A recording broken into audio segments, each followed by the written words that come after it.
Section A में question first 19 marks का ये पूछा गया था, critically evaluate the money demand in Friedman modern quantity theory, कि हमें जो मनी डिमांड है आपकी फ्राइडमैन की मॉडर्न क्वांटिटी थ्योरी में उसको क्रिटिकली इवेलुएट करना है। तो देखो पहले थोड़ा सा इंट्रोडक्शन जान लेते हैं। तो आपकी मिल्टन फ्राइडमैन इनका पूरा नाम है, ठीक है। मिल्टन फ्राइडमैन ने आपको मॉडर्न क्वांटिटी थ्योरी दी थी मनी की, modern quantity theory of money की उन्होंने दी थी। जो आपकी ट्रेडिशनल क्वांटिटी थ्योरी थी पुरानी वाली, जो कि सिर्फ क्या करती थी, प्राइस लेवल पे फोकस करती थी। फ्राइडमैन की जो ये मॉडर्न थ्योरी आई, ये काफी रियलिस्टिक और साइंटिफिक थी। इनके हिसाब से मनी क्या है, एक तरीके से वेल्थ ही होती है। जैसे बॉन्ड्स हो गया, शेयर्स हो गया, या किसी के पास कोई फिजिकल एसेट्स होती है, वो उनके लिए वेल्थ होती है। उसी प्रकार से उसने कहा कि जो हमारा मनी है वो भी एक वेल्थ का ही फॉर्म है। लोग पैसे की डिमांड इसलिए करते हैं क्योंकि वो उनको यूटिलिटी और सिक्योरिटी देता है। ये आप थोड़ा इंट्रोडक्शन में लिख देना। अब आ जाते हैं Friedman demand for money theory. Theory को हम पढ़ लेते हैं। देखो, Friedman demand for money theories को पढ़ लेते हैं। Friedman treated money as a durable asset, जैसे मैंने आपको पहले ही बताया कि उन्होंने पैसे को एक वेल्थ एसेट की तरह ही ट्रीटेड किया, वो भी कैसे, ड्यूरेबल एसेट होती है। said that people demand for money to get maximum satisfaction from their total wealth। तो मतलब उन्होंने इसी चीज को कहा कि लोगों के लिए जो पैसा है वो एक ड्यूरेबल एसेट की तरह है, और लोग जो है पैसे की डिमांड इसलिए करते हैं क्योंकि वो उन्हें यूटिलिटी देता है, मैक्सिमम सेटिस्फेक्शन देता है, ठीक है, ताकि वो मैक्सिमम सेटिस्फेक्शन ले सके अपने वेल्थ से। तो फ्राइडमैन मनी डिमांड फंक्शन, तो फ्राइडमैन ने कैसे एक्सप्रेस किया उसको, जो ये मनी डिमांड का फंक्शन था, उन्होंने इसको कुछ इस तरीके से एक फॉर्मूले से डिनोट किया। एम डी, यहाँ पर ये एफ आपका फंक्शन है किस चीज का, ये वाई पी है, ये आर की बी, फिर then R E, then R P, ये आपका पाई, और ये यू। तो ये मैंने इस तरीके से पाई को रिप्रेजेंट करके कुछ इस तरीके से भी रिप्रेजेंट करते हैं। तो मतलब ये इन्होंने इस तरीके से इस अपने मतलब फ्राइडमैन ने मतलब इस तरीके से एक्सप्रेस किया। तो उन्होंने देखो यहाँ पर जो आपका पाई है, मैथमेटिक्स में तो क्या होता है, पाई कांस्टेंट को रिप्रेजेंट करता है 3.14, जिसकी कुछ वैल्यू होती है। बट यहाँ पर जो पाई है, जो इस तरीके से भी बना सकते हैं या ऐसे भी, वो रिप्रेजेंट कर रहा है कि एक्सपेक्टेड इन्फ्लेशन को।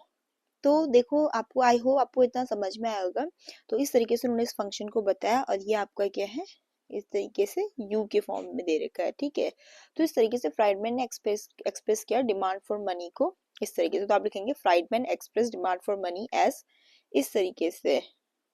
तो मतलब एक तरीके से कहा जाए कि डिमांड जो मनी की होती है डिपेंड करता है फॉलोइंग फैक्टर्स पे, जो फैक्टर इस तरीके से यहाँ फॉर्मूले में भी दिखा रखे।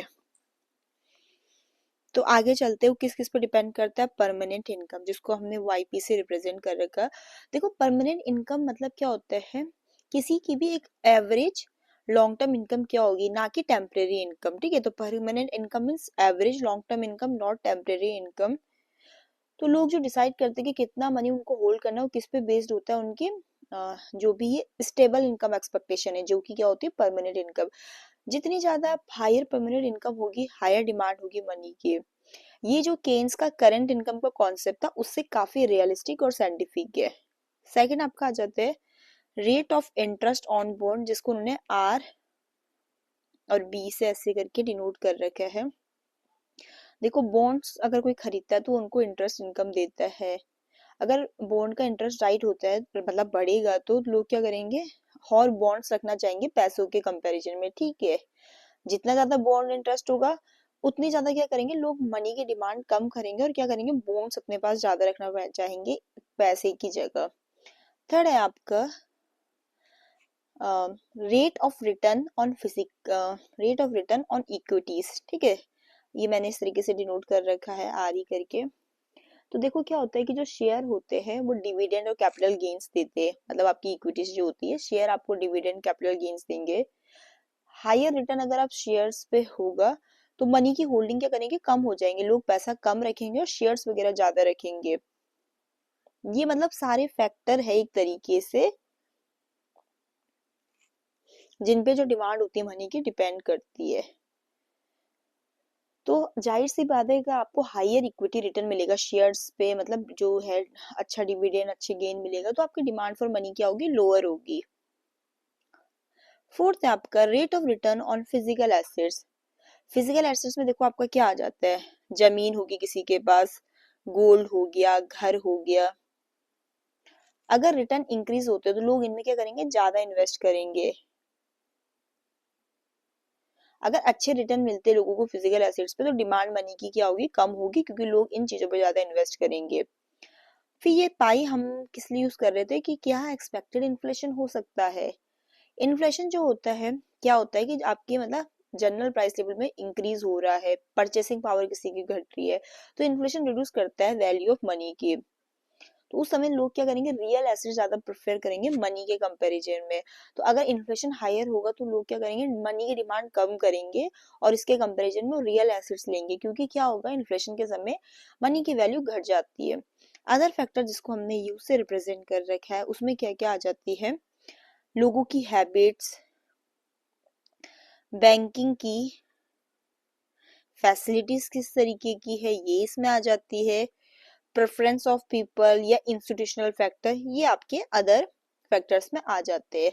अगर आपको बोले कि कोई की फीचर्स क्या है फ्राइडमैन की थ्योरी के, तो आप लिख सकते हैं मनी को उसने देखा है, money is a store of value. ठीक है, आप इसमें सकते हैं मनी को as a store of value या एसेट्स की तरह देखा उन्होंने। फिर सेकंड उन्होंने कहा demand for money is stable. Third कि interest rate has limited influence, कि इंटरेस्ट रेट का जो आपका प्रभाव है वो काफी लिमिटेड है। इसने लॉन्ग टर्म एनालिसिस पे फोकस किया, और उन्होंने इस चीज को भी कहा कि मनी की डिमांड जो है वो प्रेडिक्टेबल है। अगर इसका डायग्राम एक्सप्लेनेशन में आपको करूं, तो जो हमारा एक्स एक्सिस होता है उसमें क्या आ जाएगी, क्वांटिटी ऑफ मनी, और वाई एक्सिस पे हमारा क्या आ जाएगी, रेट ऑफ रिटर्न। और जो आपका मनी डिमांड का कब रहेगा, वो कैसे रहेगा, स्लोप्स डाउनवर्ड। और जो आपकी इंक्रीज होगी परमानेंट इनकम में, वो शिफ्ट करेगी मनी डिमांड को किस, कब को किस तरीके को, राइट वर्ड। ठीक है, तो अगर परमानेंट इनकम बढ़ती है तो शिफ्ट करेगी मनी डिमांड कब को, राइट वर्ड की तरह। तो ये इसका डायग्राम एक्सप्लेनेशन हो गया कि जहां पर एक्स एक्सिस पे क्वांटिटी ऑफ मनी आ जाएगा, वाई एक्सिस पे आपका रेट ऑफ रिटर्न आ जाएगा, और जो मनी डिमांड है उसका कब कैसा होगा, डाउनवर्ड की तरह होगा। ठीक है, डाउनवर्ड स्लोप होगा। अगर परमानेंट इनकम बढ़ती है तो वो राइट वर्ड को शिफ्ट हो जाता है। क्रिटिकल इवैल्यूएशन देख लेते हैं, जो ये आपकी थ्योरी है उसका मेरिट्स में देख लेते हैं कि काफी रियलिस्टिक अप्रोच देती है ये, क्योंकि इसने मनी को एक वेल्थ की तरह कंसिडर किया। परमानेंट इनकम का कंसेप्ट लाई, आपके केन्स तो जस्ट करेंट इनकम पे फोकस करता था, ये इन्होंने परमानेंट इनकम की बात कही। इन्होंने कहा मनी की डिमांड स्टेबल है, जो मॉनेटरी पॉलिसी बनाने के लिए काफी महत्वपूर्ण होती है। इन्होंने इन्फ्लेशन को काफी अच्छे से हमें एक्सप्लेन किया कि अगर एक्सेस मनी सप्लाई हो जाएगा तो इन्फ्लेशन हो सकता है, जिससे पैसे की वैल्यू गिर जाएगी। ये काफी साइंटिफिक लॉजिकल थ्योरी है, क्योंकि हमने देखा ना कितने सारे फैक्टर्स को उन्होंने हमें डिफाइन किया। वहीं पर इसके डीमेरिट्स और क्रिटिसिज्म में अगर हम देखें, तो टू थ्योरेटिकल है, क्योंकि परमानेंट इनकम को किसी की मेजर करना काफी डिफिकल्ट टास्क हो जाता है। यह थ्योरी इग्नोर करती है आपके शॉर्ट टर्म चेंजेस को, शॉर्ट टर्म पॉलिसी के लिए इतनी बेनिफिशियल नहीं है, क्योंकि ये लॉन्ग टर्म एनालिसिस पे फोकस कर रही है।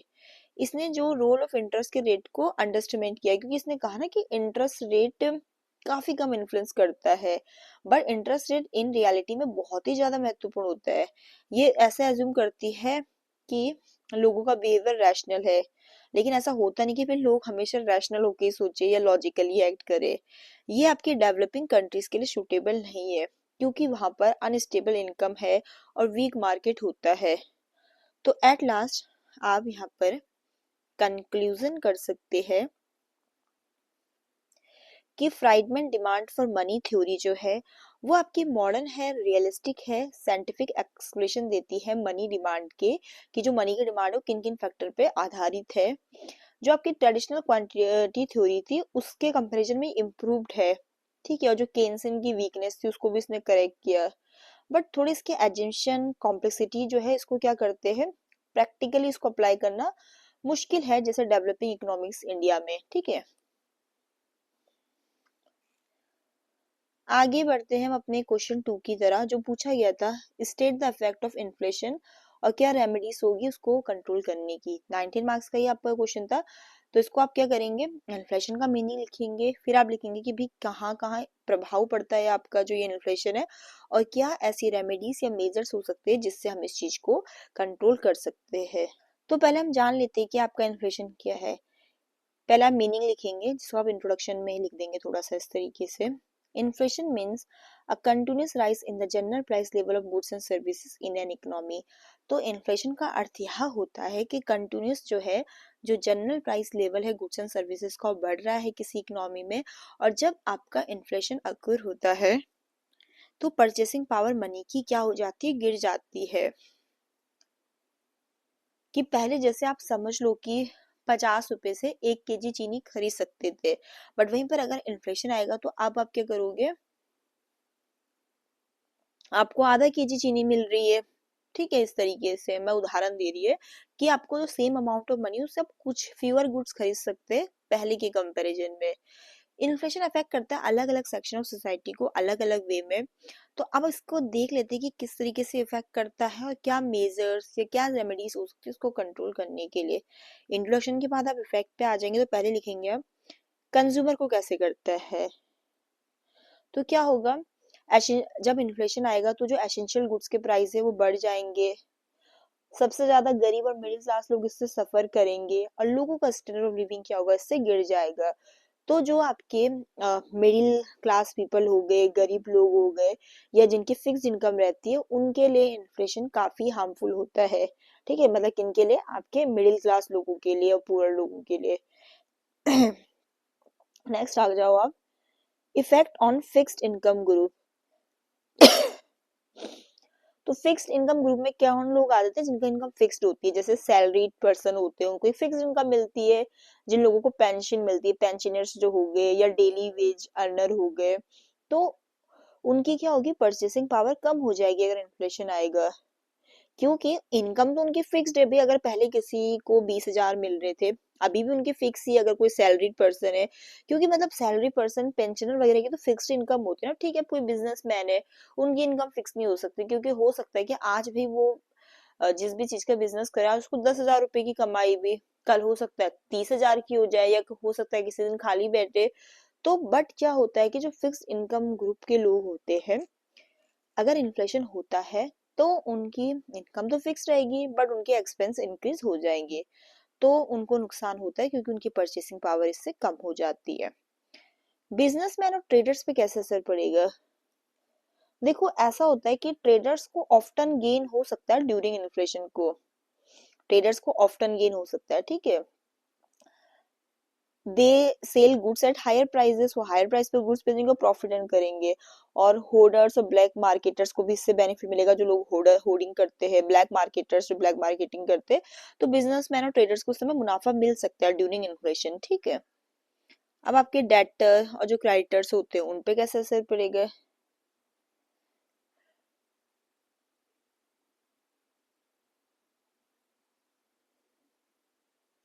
डेटर को इस समय गेन होगा क्योंकि वो रिपे करेंगे लोन को किससे, चीपर मनी से। ठीक है, इन्फ्लेशन होएगा तो पैसे की वो गिर जाएगी ना, तो डेटर को तो गेन होगा क्योंकि वो रिपे करेंगे लोन को चीपर मनी से।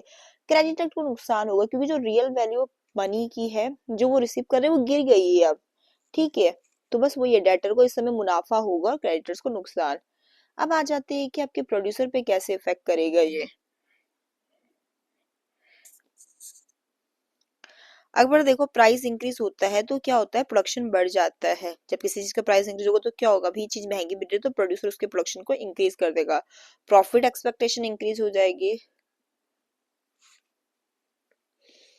बट क्या होगा कि अनसर्टिनिटी भी रहती है, तो वो कहीं ना कहीं लॉन्ग टर्म इन्वेस्टमेंट को थोड़ा रिड्यूस कर देता है। प्रोडक्शन बढ़ेगा, प्रॉफिट एक्सपेक्टेशन इंक्रीज होगा, बट अनसर्टिनिटी के कारण क्या होगा, लॉन्ग टर्म इन्वेस्टमेंट थोड़ा रिड्यूस हो जाता है। सेविंग इन्वेस्टमेंट पे कैसा असर पड़ता है, इस समय तो क्या होता है, लोगों की सेविंग भी कम होगी, क्योंकि भाई इन्फ्लेशन से क्या होगा कि महंगाई आ गई तो लोगों के पास अब खर्च ही करेंगे लोग उस चीज को, ठीक है। पहले ठीक है किसी की 20,000 इनकम थी, 15,000 में उनका खर्चा चल जाता था, 5,000 वो सेव कर लेते थे। अब 20,000 है बट महंगाई हो गई है, तो वो क्या करेंगे भाई, अब 20,000 में भी मुश्किल से हो रहा तो बचाएंगे कैसे। तो अब लोग खर्च ज्यादा करेंगे, सेविंग डिक्रीज हो जाएगी। और कहीं ना कहीं इस समय इन्वेस्टमेंट रियल एसेट जैसे गोल्ड लैंड में इंक्रीज हो जाएगी, क्योंकि वैल्यू ऑफ मनी तो गिर जाती है इस समय, इसलिए लोग उसमें ज्यादा इन्वेस्ट करना चाहेंगे रियल एसेट्स में। Next, effect on distribution of income. Income inequality भी इस समय इंक्रीज होगी, अमीर और अमीर बनेंगे और गरीब बनेंगे, rich become richer and poor become poorer. Economic growth पे क्या असर पड़ेगा, एक्सपोर्ट्स इस समय एक्सपेंसिव हो जाए, सॉरी, इकोनॉमिक ग्रोथ में आप लिखो, अगर देखो इन्फ्लेशन माइल्ड है, मतलब ऐसा नहीं कि बहुत ज्यादा है, तो माइल्ड है तो ग्रोथ के लिए अच्छा है। बट अगर बहुत ज्यादा हाई इन्फ्लेशन है तो कहीं ना कहीं वो इनस्टेबिलिटी ला सकता है, स्लो डेवलपमेंट ला सकता है। Effect on balance of payment, तो इसमें आप लिखो कि इस समय देखो क्या होगा, एक्सपोर्ट्स कैसे होंगे, महंगे हो जाएंगे इन्फ्लेशन के दौरान, इंपोर्ट्स हमारे क्या होंगे, इंक्रीज होंगे, और हमारा बैलेंस ऑफ पेमेंट कैसा हो जाएगा, अनफेवरेबल। ठीक है, तो यहाँ पर अब क्या होंगे, अगर इन्फ्लेशन होता है तो एक्सपोर्ट्स क्या होते हैं, एक्सपेंसिव हो जाता है, इंपोर्ट ज्यादा बढ़ने लग जाते हैं, और बैलेंस ऑफ पेमेंट कहीं ना कहीं अनफेवरेबल हो जाता है। अब कुछ रेमेडीज देख लेते हैं जिससे हम इसको सही कर सकते हैं, मतलब कंट्रोल कर सकते हैं। तो देखो पहले तो मॉनेटरी फिस्कल या कुछ मेजर्स है इसमें।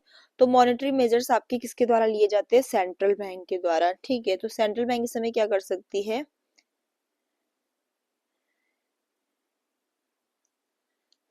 वह अपने बैंक रेट को क्या कर सकती है, इंक्रीज कर सकती है। क्योंकि इंटरेस्ट रेट देखो अगर ज्यादा हो जाएगा तो लोगों की बोरोइंग रिड्यूस हो जाएगी, तो उससे ऑटोमेटिकली मनी सप्लाई डिक्रीज हो जाएगा। दूसरा, कहीं ना कहीं increase in CRR, cash reserve ratio में इंक्रीज कर सकते हो। बैंक क्या करे कि ज्यादा सीआरआर रखे सेंट्रल बैंक के पास, तो कहीं ना कहीं क्रेडिट क्रिएशन इससे रिड्यूस हो जाएगी और मनी की सप्लाई डिक्रीज हो जाएगी, तो इससे भी इन्फ्लेशन को कंट्रोल कर सकते हैं। या इस समय ओपन मार्केट ऑपरेशंस भी कर सकते हैं। उसमें क्या होगा, सेंट्रल बैंक जो है गवर्नमेंट की सिक्योरिटीज को बेचेगी, तो जिससे क्या होगा कि मनी जो है विड्रॉ हो जाएगा। सेंट्रल बैंक क्या करेगी, सेल करेगी इस समय गवर्नमेंट की सिक्योरिटीज को, money is withdrawn from circulation, ताकि मनी जो है कम हो जाए सर्कुलेशन से। ये एक है हमारे पास सिलेक्टिव क्रेडिट कंट्रोल, ये मैंने आपके साथ पहले भी पढ़ रखी है, ये हमने सेंट्रल बैंक के जो मॉनेटरी मेजर्स होते हैं। तो इसमें क्या करते हैं सिलेक्टिव क्रेडिट कंट्रोल में, कि प्रायोरिटी सेक्टर को प्रोटेक्टेड करती है, कि भी कौन कौन से प्रायोरिटी सेक्टर से इनके लिए पैसा जाए। और क्रेडिट को हम क्या बोलते हैं, जैसे कोई नॉन एसेंशियल गुड्स है उनके लिए क्रेडिट को क्या कर देना, रेस्ट्रिक्टेड कर देना। फिस्कल मेजर्स जो गवर्नमेंट ले सकती है, तो गवर्नमेंट इस समय क्या कर सकती है, reduction in public expenditure, government अपनी अननेसेसरी स्पेंडिंग को कट सकती है, कट कर देगी, जिससे जो डिमांड का प्रेशर है वो कहीं ना कहीं रिड्यूस हो जाएगा, अगर अननेसेसरी स्पेंडिंग को कट कर देगी वो, ठीक है।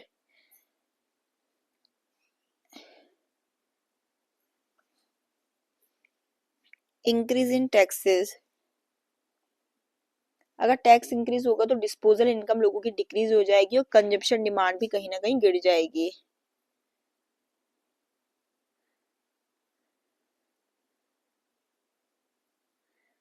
Budget surplus,